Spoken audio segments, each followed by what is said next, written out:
Pessoal, então boa noite, bem-vindos a mais um Convite à Física. Hoje deu errado a apresentação, então vou fazer a apresentação assim, sem o slide.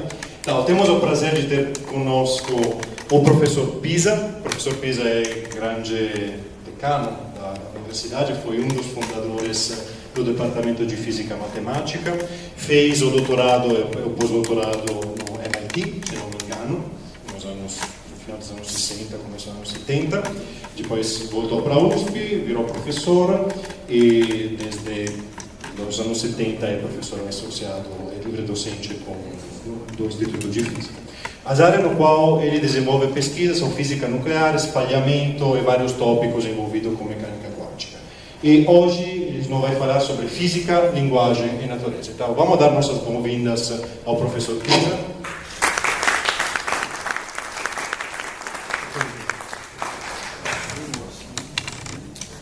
Bom, antes de mais nada, tenho que agradecer a insistência e o convite reiterado do pessoal do Convite à Física, que me dá sempre a oportunidade de tentar pôr em ordem, nem sempre com sucesso, algumas ideias esparsas que às vezes ficam girando em torno da nossa cabeça.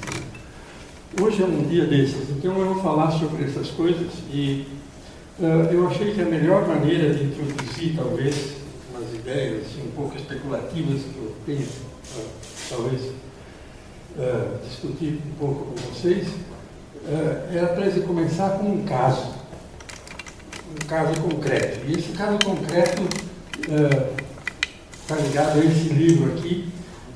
Esse livro, como vocês estão vendo, aparentemente não tem nada a ver nem com física, nem com natureza, talvez com linguagem alguma coisa, né? Mas é um livro sobre a respeito de uns hinos sacros dos Nahuas. Esses Nahuas são a civilização Nahuatl, a civilização indígena do México na época da descoberta. E ele trata de esses hinos que foram recolhidos por esse Frei Bernardino de Sahagún. Esse Frei Bernardino de Sahagún era um padre franciscano que nasceu em 1499 e que esteve lá durante a conquista espanhola do México. A preocupação da igreja era evangelizar o México. Então, eles tinham que destruir a religião local e substituir pela religião católica, certo? Mas ele, como tinha outras coisas na cabeça, ele resolveu, antes de destruir as coisas, tomar nota. Então, ele anotou uma quantidade enorme de documentação, ele aprendeu a língua dos Nahuas e muito do que se conhece da época sobre a cultura indígena na época da descoberta é devido às coisas dele. Esse outro indivíduo aqui que edita e comenta esses hinos recolhidos pelo Frei Bernardino de Sahagún é um outro padre, mas esse que morreu 50 anos atrás, 1967, chamado Ángel Maria Garibay, e esse K é uma inicial de um nome que me parece um pouco indígena. Ele é nascido no México e ele também foi um filólogo e um estudioso dessas coisas nahuas, e ele publicou, editou, comentou, etc. Vocês estão vendo que esse livro foi impresso em 58. Eu comprei ele em 1962, quando eu estava no México, numa escola latino-americana de física, onde o professor Moisés Nocesai deu um curso sobre relações de dispersão. Vocês podem ver o que era física e o que era relevante na física. Isso é uma pequena amostra para aquele tempo. Certo? Muito bem. O que tem nesse livro? Esse livro ficou na minha estante durante alguns anos. Depois que eu voltei do MIT, eu peguei ele um dia e, com certo susto, eu abri nessa página que é do 14º canto. São 20 cantos, né? Isso aqui é o 14º, Isso aqui é a transcrição do Frei Bernardino de Sahagún, é a letra do hino, ou do canto, e aqui dá uma versão, provavelmente do Garibay, com uma forte edição dele, e aqui está o título. Aqui está um canto que se canta a cada 8 anos, quando é época de comer tamales de água. Muito bem. E vocês leem aqui, meu coração é flor, blá, blá, blá, blá. E aqui, de repente, começa uma coisa assim, nasceu centelto em tal lugar. Depois outro lugar, onde se erguem as flores. Nasceu centelto nesse lugar. E mais outro lugar aqui, e mais outro lugar aqui. São 5 lugares. Tá certo? Muito bem. E aí vai embora esse canto. Isso aqui é só a primeira página. Esse canto tem umas 2 ou 3 páginas. 3 páginas. Mas eu queria mostrar o trecho que a gente vai discutir um pouquinho, é essa coisa aqui. Aqui vocês estão vendo que esse verso aqui, que é a tradução desse 5º verso aqui, depois do 5, tá certo? Aqui é uma palavra só. E aqui é onde estão os donos dos peixes de esmeralda. Ok? Muito bem, o que isso tem a ver com os nossos temas? Bom, aqui outra vez está a versão, e agora eu tenho aqui o começo do comentário do Ángel Maria Garibay. Certo? Ele diz que esse poema é dos mais interessantes, blá blá blá, o título é importante, essa festa está descrita em tal lugar. Aí ele diz: a data de 8 anos fez concluir a Salai que se tratava do ciclo ou período, como se queira chamar, de Vênus, estrela matutina e vespertina ao mesmo tempo, no seu respectivo tempo. Provavelmente tem toda a razão. Esse planeta foi muito bem observado, tanto por maias como por toltecas, não somente conheceram a estrela. Aí ele diz: resumo dito por aquilo que foi dito por um perito nessa matéria. Aí ele transcreve aqui umas informações sobre Vênus, que são as seguintes: Vênus desaparece 8 dias na conjunção inferior. É visível por 236 dias como luzeiro matutino, estrela d'alva, nesse aqui, desaparece 90 em conjunção, tecnicamente uns 45 dias antes e uns depois. É visível 250 como luzeiro da tarde, estrela véspera. Seu máximo brilho tem 36 dias e 16 depois da conjunção inferior. Sua revolução sinódica se estima em 583,92 dias e a sideral em 224,70 dias. Está aqui a referência, copiei aqui. Aí ele diz: isso aqui, o que, em termos populares, quer dizer que o Sol e o planeta Vênus se estão na mesma correlação celeste e se veem quase nos mesmos lugares. Isso é uma frase absolutamente sem sentido. Então, obviamente, ele não entende bem o que ele transcreveu aqui e ele não dá muita bola para essas coisas astronômicas. Certo? Muito bem.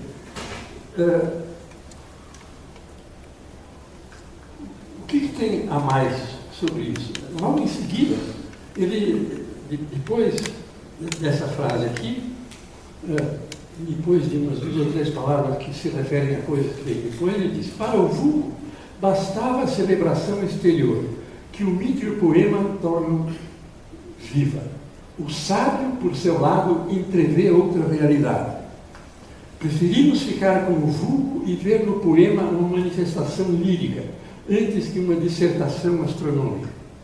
Com muito gosto, a deixamos para os sábios indagadores dos sistemas astronômicos antigos. Muito bem. O que mais se pode dizer? Aí ele continua nos comentários, e ele vai comentar justamente aquelas 5 linhas. Aqui, nasceu centelto em tal lugar. Que diabo de centelto é esse? Certo?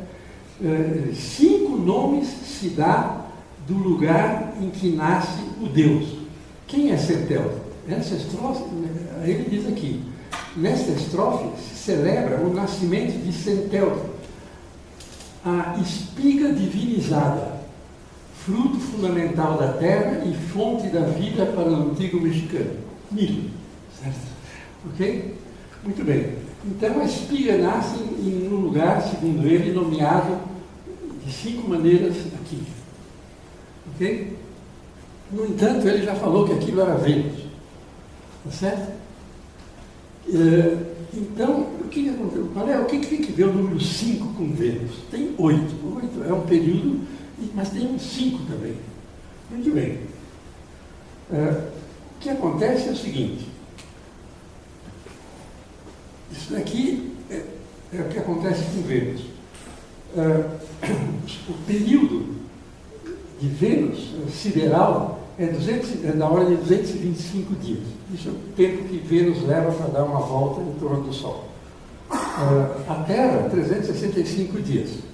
Acontece que 13 vezes 225 é praticamente a mesma coisa que 5 vezes 365. Tá certo? De maneira que um ano terrestre, 365 dias, é 225 multiplicado por 1 mais 5 oitavos, que são 13 oitavos, 13 quintos.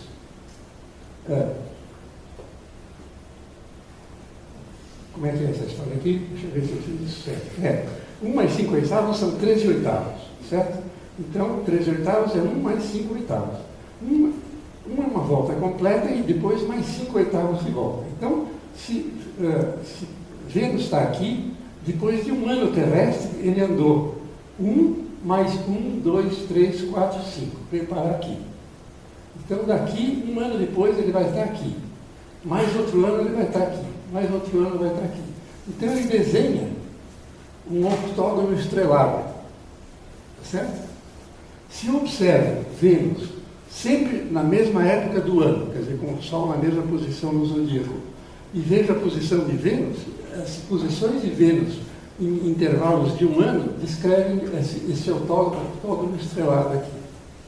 Acontece, porém, também que, por causa dessa comensurabilidade aqui, o período sinódico de Vênus é 584 dias, é tal que 8 anos da Terra correspondem a 5 períodos sinódicos de Vênus.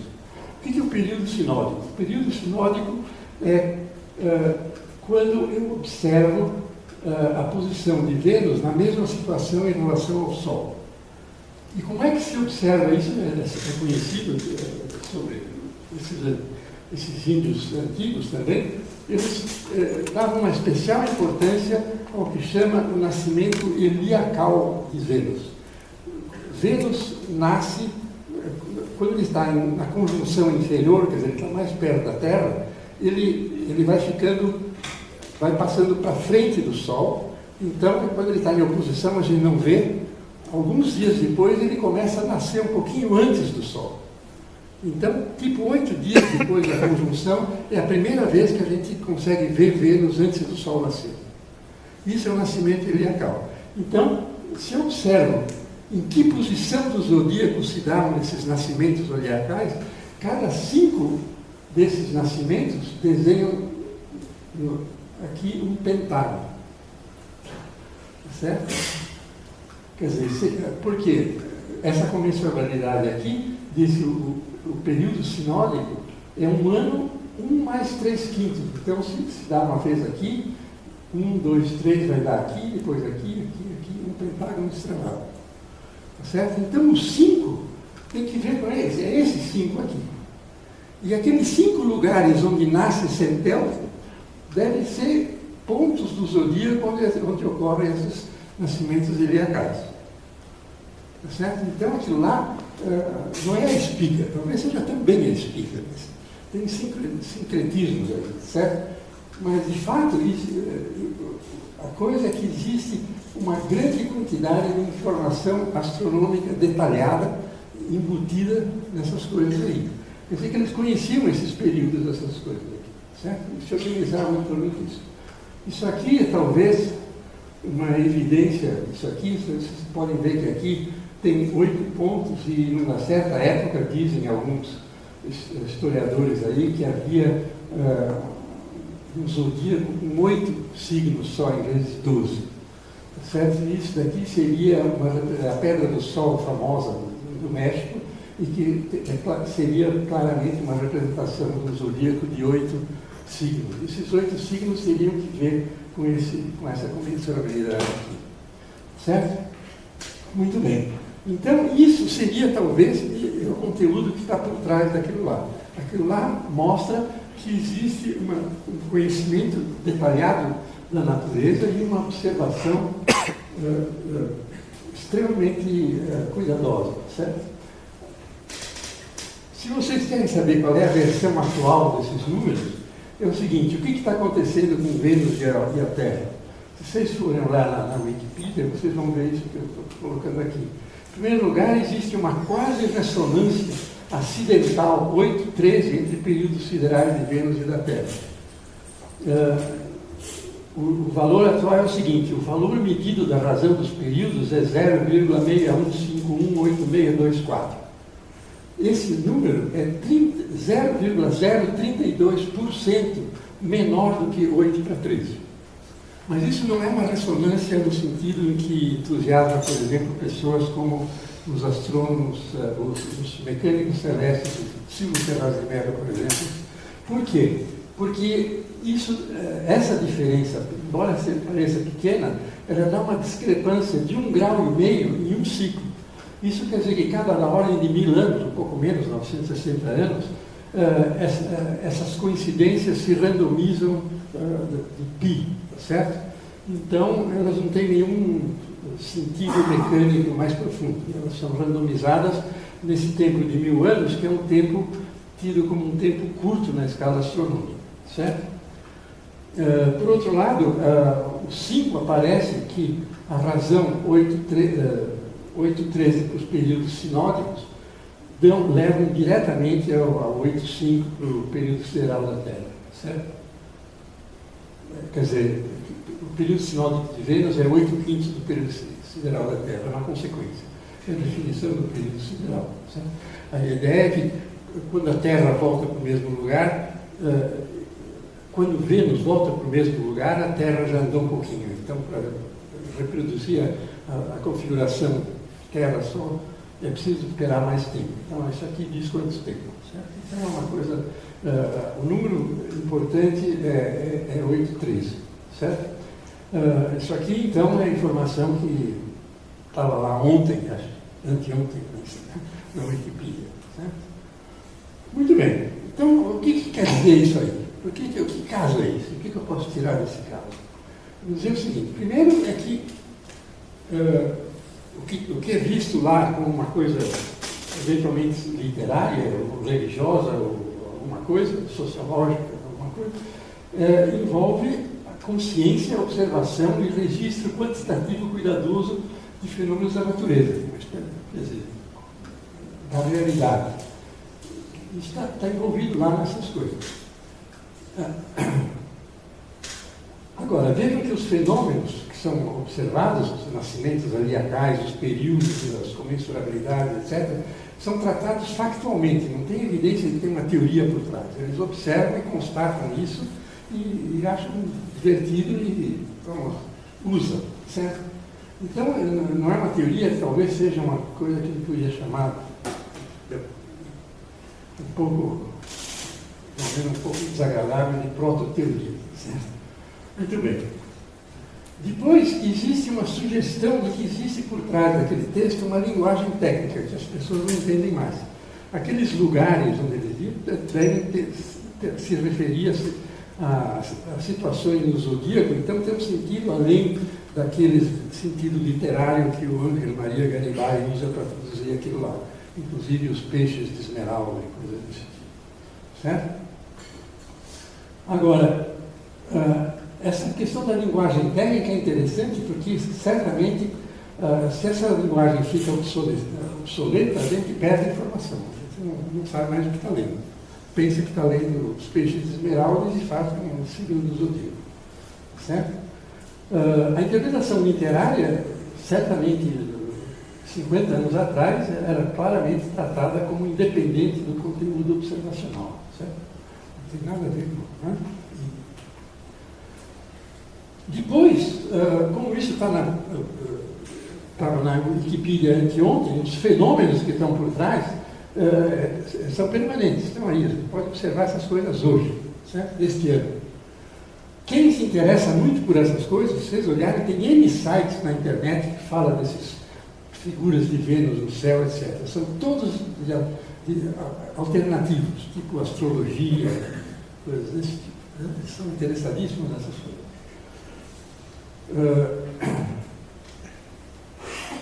Mas talvez uma coisa importante é que existe sempre uma referência externa dos fenômenos da natureza. E ele isso pode ser um vínculo unificador de descrições díspares. Evidentemente, outra descrição, hoje, por exemplo, das ressonâncias, ele tem uma outra descrição completamente diferente, mas o fenômeno é o mesmo. Então, a gente pode relacionar aquele canto 14 lá com a quase ressonância acidental de Vênus. Certo? Muito bem. Então, agora eu vou dar um pulo e vou dessa proto-teoria e dessa coisa meio arcaica, certo? Para a física. Como é que eu vou para lá, certo? Eu vou dizer que na física os mesmos ingredientes participam, certo? Primeiro,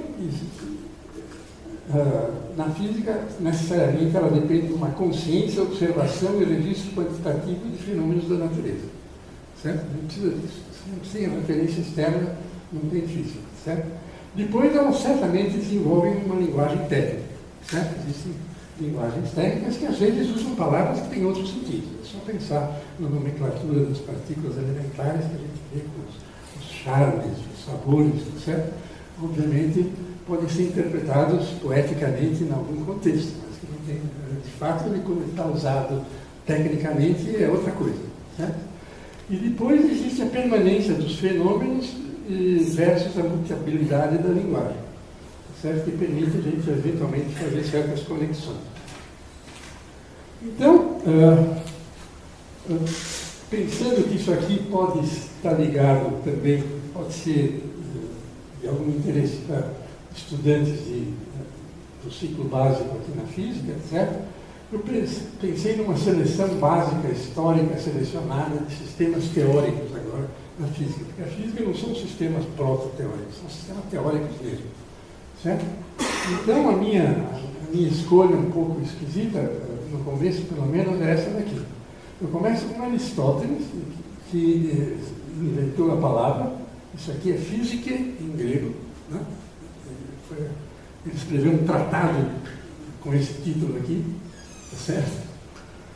Depois, Galileu, Kepler, Newton, Faraday, Maxwell, Planck, Einstein, Heisenberg, Schrödinger, Einstein, da relatividade, certo?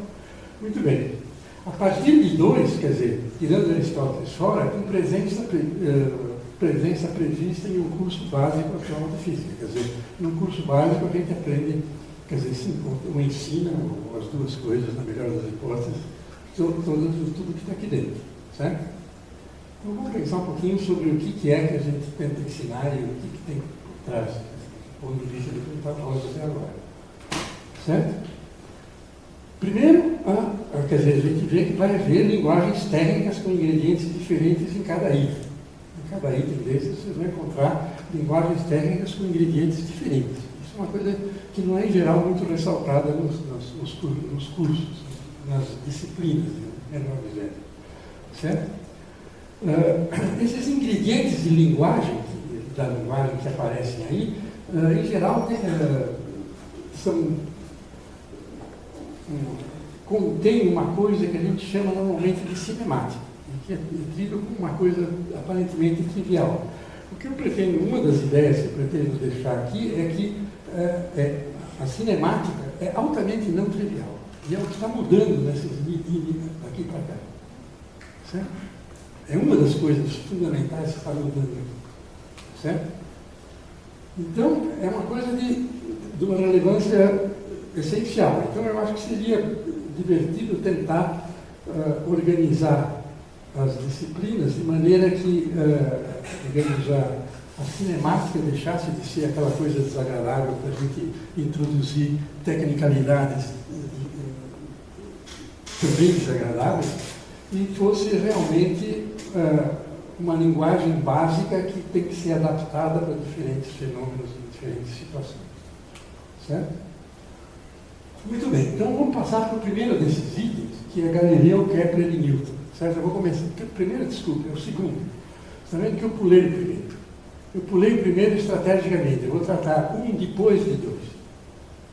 Já vai ficar claro por quê. Certo? Então, em Galileu, Kepler e Newton, que é a coisa que se ensina em Física 1, basicamente, aqui, isso aqui é uma figura do livro de Copérnico, e isso daqui é um exercício baseado no método kepleriano de determinar órbitas, a determinação de um dos pontos da órbita. É uma triangulação complicada envolvendo direções e observações de Tycho Brahe, e a gente faz isso com vários pontos, e aí no fim vê qual é a curva que passa por esses pontos, assim que nasceu a elipse no caso de Marte. Tá certo? Isso daqui é de um site interessante do Rio Grande do Sul, de um professor de astronomia de lá, que tem um exercício onde ele manda calcular uma órbita a partir de dados a la Kepler e calcular a la Kepler a órbita. Certo? Isso aqui é uma figura para determinar um ponto. Eles têm que fazer o mesmo para 13 pontos que ele dá, e aí você vê qual é a curva que passa por ali. Então, isso aqui é um sistema de Copérnico, o Ptolomeu eu não coloquei, e aqui eu tenho Kepler. Isso aqui, então, é uma coisa que está no nível quase das proto-teorias, porque o Copérnico não se interessava, quer dizer, o que ele tinha de teoria era simplesmente mais um mecanismo do que uma teoria. Se eu supuser que os planetas se movem em círculos de tal maneira ou de qual maneira, e que os círculos, por sua vez, têm tais peculiaridades, epiciclos, etc., então eu posso reproduzir a posição em que eu vou encontrar essas coisas e fazer até previsões da posição dos astros, certo? Mas não é uma teoria propriamente dita. Kepler deu o passo fundamental e introduziu o ingrediente cinemático fundamental que vai depois funcionar para Galileu e Newton. Que ele tratou o problema da posição do planeta no espaço como função do tempo. É a primeira vez que ele diz, essas coisas são curvas no espaço, eu tenho que achar que curva é essa. Eu vejo essa curva a partir de uma posição que é uma outra coisa que está fazendo outra curva, então é um problema de geometria meio enrolado, e ele inventou um jeito de fazer isso, mas de qualquer maneira, imediatamente fica claro que ele está tratando o movimento dos planetas como uma curva no espaço que é percorrida pelo planeta ao longo do tempo. Isso define a cinemática que vai estar por trás de toda a física de Newton. Certo? Então, Galileu e Newton usam os mesmos ingredientes cinemáticos. Isso vocês podem ver claramente na descrição da queda livre por Galileu, no ML, dois pontos, MA, certo? Que é fundamental na segunda lei de Newton e coisas desse tipo, certo? Então, vocês estão vendo que a cinemática está aí claramente. Muito bem, agora eu volto para Aristóteles. Por que eu volto para Aristóteles? Porque eu precisava mencionar um pouco essa coisa de Newton, com a cinemática que todo mundo aqui aprende em Física 1, ou aprende já, e um pouco irritado, porque já aprendeu antes, então acho que aqui não é uma perda de tempo, talvez seja mesmo da maneira como é feito, certo? Muito bem, então, Aristóteles, por outro lado, escreveu muito, é fartamente documentado por ele mesmo, quando escreveu, pensava. Então, embora tenha um pouco de dentro, é um movimento. O envelhecimento é outro movimento. E o movimento local é um caso particular de movimento. É uma coisa que está aqui e depois está ali. Quer dizer, o movimento é um processo. Não é uma coisa que ocupa diferentes posições. É um processo. E esse processo é tratado de uma maneira extremamente geral. A definição do tempo, ele trata... Na física, trata com grande detalhe o que pode ser, o que não é o tempo. E isso é feito depois de descrever o que é movimento. Então, ele é uma propriedade do movimento, o tempo, não é uma coisa em si, certo? Então,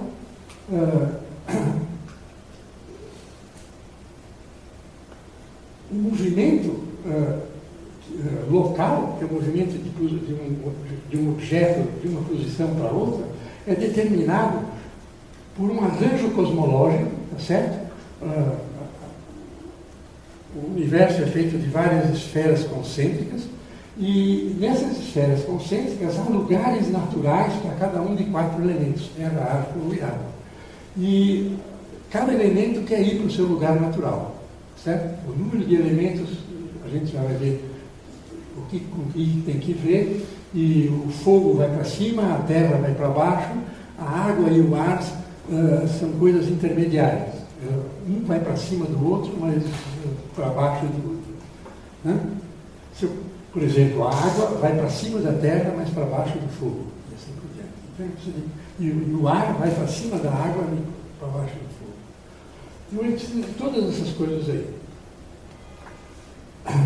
Apesar de tudo isso ele chega fazendo uma análise detalhada de coisas, em princípio, observáveis, mas coisas descritas de uma maneira extremamente qualitativa. Não existe uma medida de quanto que uma coisa vale ou faz. É uma coisa qualitativa. Umas coisas sobem, outras descem, coisas desse tipo. No entanto, como eles estão falando de coisas que acontecem, existe uma possível relação com um subdomínio da física newtoniana. Eu só queria mencionar que isso daqui foi uma coisa que foi desenvolvida com uma vinculação importante dos fenômenos naturais, quer dizer, tendo uma conexão com a natureza, mas sofreu um eclipse curioso, quer dizer, teve toda uma época, basicamente a Idade Média, o escolasticismo, em que houve uma perda de contato com a natureza. O sistema aristotélico permaneceu, mas ele era estudado em si mesmo. Então, a consciência e a observação da natureza foram substituídos pela discussão do pensamento do filósofo. As pessoas queriam saber o que Aristóteles tinha dito, não o que as coisas eram. Certo? Muito bem. Isso daqui é simplesmente, para quem por acaso possa ter estado aqui o ano passado, no começo do ano, é um slide que eu já mostrei, que é um pedacinho da física de Aristóteles, em que ele dá um dos argumentos dele para a não existência do vácuo. Certo? Ele diz, além disso, não se saberia dizer porque um corpo fosse em movimento no vácuo, pararia em algum lugar. Porque por que tal lugar seria aqui e não ali? De modo que necessariamente ou ele estará em repouso, ou necessariamente será transportado no infinito se nada mais forte o tiver. Certo? Um argumento de simetria, isso obviamente nunca acontece, então o vácuo não existe. Certo? Essa é uma das razões, mas existem vários outros. Vocês estão vendo que existe aqui um uso da experiência, a experiência de que você nunca viu uma coisa andando até o infinito sem parar. Tá certo? Você vê em movimento circular, mas você tem Aristóteles, existe um quinto elemento, que é o éter, cujo movimento natural é circular. Esse é o eterno. Certo? Então, muito bem. Então, isso aqui é só para lembrar isso aqui. E aqui eu vou usar o que me levou a falar dessas coisas, esse trabalho curioso do Carlo Rovelli sobre a física de Aristóteles. Ele diz, eu mostro que a física de Aristóteles é uma aproximação correta e não intuitiva da física newtoniana no domínio apropriado, que é o domínio do movimento em fluidos. No mesmo sentido técnico em que a teoria newtoniana é uma aproximação da teoria de Einstein, da gravitação. Certo? Muito bem. Vamos ver um pouco o que ele diz. Certo? Isso aqui eu vou só dizer muito brevemente. Quem tiver algum interesse, pode ler isso aqui, que está disponível no archive, então é fácil. Muito bem. O que ele diz, basicamente? Um pequeno fragmento do argumento dele é o seguinte: ele diz, bom, para entender a relação entre Newton e Galileu, eu tenho que pegar a teoria mais abrangente, que é Newton. Então, eu vou entender Aristóteles em termos de Newton. Então, ele começa com a equação de Newton, para um movimento num fluido. certo? Sob a ação da gravidade. Quer dizer, a NA, tá certo? É a força gravitacional, que ele escreve assim, antes ele pode escrever com gravitação completa, mas na superfície da Terra praticamente isso daqui. Isso daqui é o termo de empuxo, tá certo? V é o volume do corpo e ρ é a densidade do fluido. Então isso aqui é o impulso arquimediano. O peso é para baixo na direção Z e o empuxo é para cima na direção Z, supostamente. E aqui eu tenho um termo que é uma força dissipativa de arrasto, que é proporcional ao quadrado da velocidade e contrária à velocidade. E tem, eventualmente, forças externas. Isso aqui seria o movimento de um corpo, de um fluido, à la Newton. Muito bem. O movimento natural de Aristóteles, quer dizer, é um movimento onde não tem nenhuma violência externa, então tem que jogar fora isso. E aí ele diz, o que Aristóteles descreve é a velocidade limite para esse problema aqui, em que A é zero. Quer dizer, a resistência de arrasto compensa essas duas forças. Quando eu faço isso, eu posso calcular a velocidade. A velocidade é dada por essa coisa aqui. Vocês estão vendo que esse cerro aqui vai para o denominador, tá certo? Ou se eu fizer o módulo da velocidade, é simplesmente essa raiz quadrada aqui. Essa coisa vai para cima ou para baixo, dependendo de se V ρ é maior ou menor do que isso daqui. Então, o balanço disso daqui diz que o empuxo é maior do que o peso ou vice-versa. Então, um balão, isso aqui é maior do que isso. Para uma pedra, isso aqui é maior do que isso daqui. Certo? Uma bolha d'água, uma bolha de ar dentro da água, isso aqui é maior do que isso. Muito bem. E a coisa interessante é o seguinte, é que aqui tem um argumento que também é usado por Galileu contra a existência do vácuo. Ele diz, no vácuo a densidade é zero, aí a velocidade é infinita. Isso não pode acontecer, portanto não existe vácuo. Quer dizer, nesse ponto de vista, a inexistência do vácuo está ligada à singularidade dessa coisa aqui. Certo? Acontece que se você ler com cuidado o Aristóteles, vocês vão ver que ele tem mais ou menos tudo que é consistente com isso daqui, exceto a raiz quadrada. O que para o Rovere não é muito importante, porque ele não era muito quantitativo, etc. Mas ele diz explicitamente que a velocidade é proporcional, diretamente proporcional à massa e inversamente proporcional ao grau de rarefação, o adensamento do meio, que seria a densidade. Se não for a densidade, é a raiz quadrada da densidade. Okay? Mas não é só isso a coisa. Uma coisa importante é que uma coisa pode subir ou descer. E isso depende de qual é a conclusão que a teoria que as crianças desenvolvem sobre por que uma pedra continua andando depois que eu joguei ela, quando ela saiu da minha mão. Eles dão a resposta da uma coisa que chama-se antiperistasis, que é que o ar que abre na frente dela vai para trás e empurra ela para frente, que seria uma maneira de tentar entender essa coisa aqui. Mas isso, obviamente, não funciona bem. Muito bem, mas a gente pode também inverter isso. A gente pode tentar ver Newton através da visão de Aristóteles, dizer que as coisas não são tão diferentes assim. Por exemplo, existe em Newton a ideia do movimento natural e do movimento violento, que é a mesma coisa que tem no Sol. O movimento natural é dado pelo argumento de simetria aristotérica contra o vácuo. Para Newton, isso daqui é a definição do movimento natural.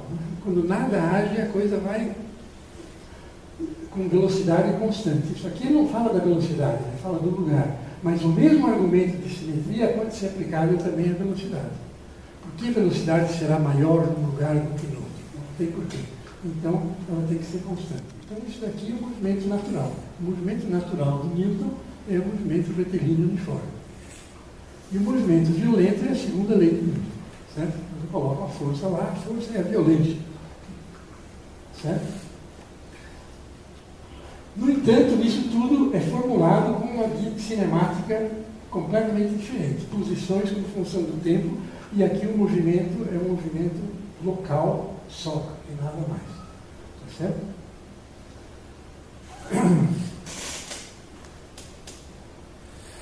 A possibilidade de fazer essa confrontação desses dois tem que ver que eles têm um objeto comum, são fenômenos da natureza. É a natureza que diz que eles estão falando da mesma coisa, então, se eles têm alguma razão, cada um deles deve haver um ponto de contato em algum lugar. Bom, agora eu rapidamente falo desses outros itens. O primeiro, os dois a gente já viu, certo? Quando a gente chega em Faraday e Maxwell, a gente encontra campos como um novo ingrediente cinemático, certo? A gente diz, não, a gente já podia ter tido campos antes, e teve campos antes em Newton. Cinemática newtoniana de meios contínuos envolve campos. Mas aqui é campos num sentido diferente, porque é campos como um ingrediente, um objeto físico novo, certo? São os campos eletromagnéticos que estão aqui. Aqui, não, aqui a cinemática é newtoniana. Aqui é um novo ente que entrou na física. São os campos eletromagnéticos, que não estavam antes. Certo? Então, a confrontação disso daqui com antes, se eu quiser comparar Faraday com Aristóteles, é complicada, porque lá não tem nada que corresponda a essas coisas aqui. Certo? Aqui, isso aqui é basicamente a mecânica quântica, a teoria quântica de campos, tudo aí incluído nessa coisa. E o que acontece aí é que há uma ruptura completa com a cinemática newtoniana. As coisas não são mais descritas por posições em função do tempo, trajetórias, coisas assim. Ok? Einstein, a relatividade de Einstein é uma outra ruptura com a cinemática newtoniana, tá certo? Mas essa é confrontável com a teoria newtoniana da gravitação, que é, digamos, o domínio externo de controle da natureza é o mesmo, certo? Muito bem. Então, isso me coloca já no fim. Coda é um termo musical que significa o fim de uma peça musical, como se liquida os temas com pedaços deles, certo? Então, eu digo que a física, ou em geral as ciências, são teorias com um certo controle externo, certo? Esse controle externo é pela ligação dos teóricos com a natureza, certo?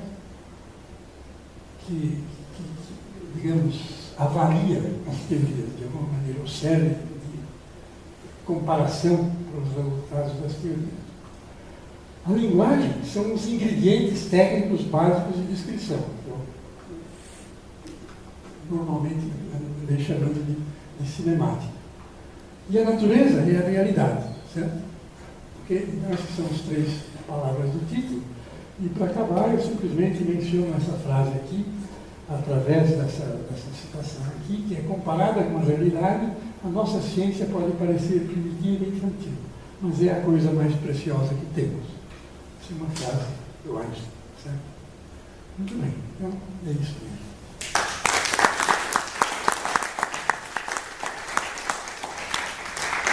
Muito obrigado. Perguntas?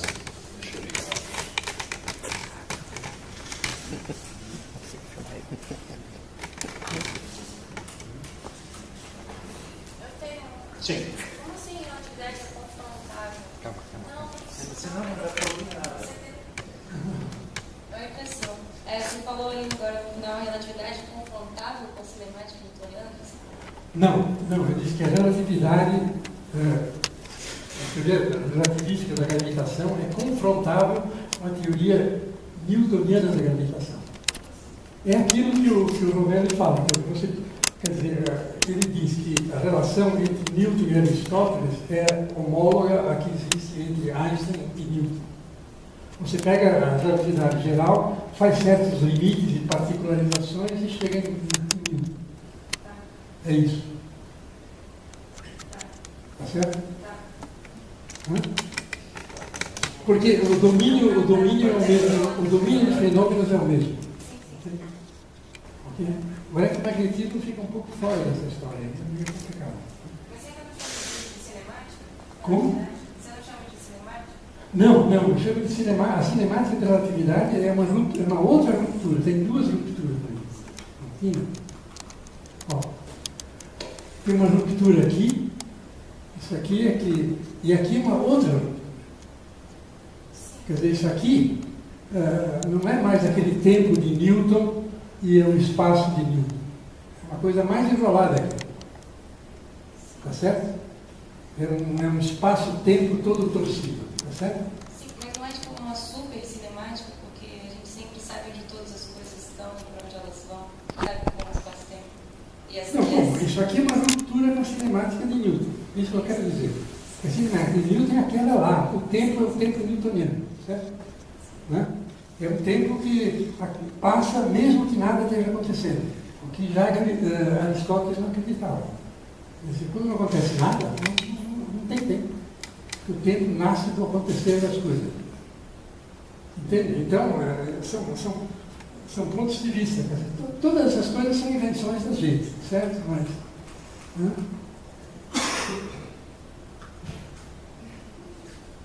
Isso aqui é sempre mais. Mais alguma pergunta?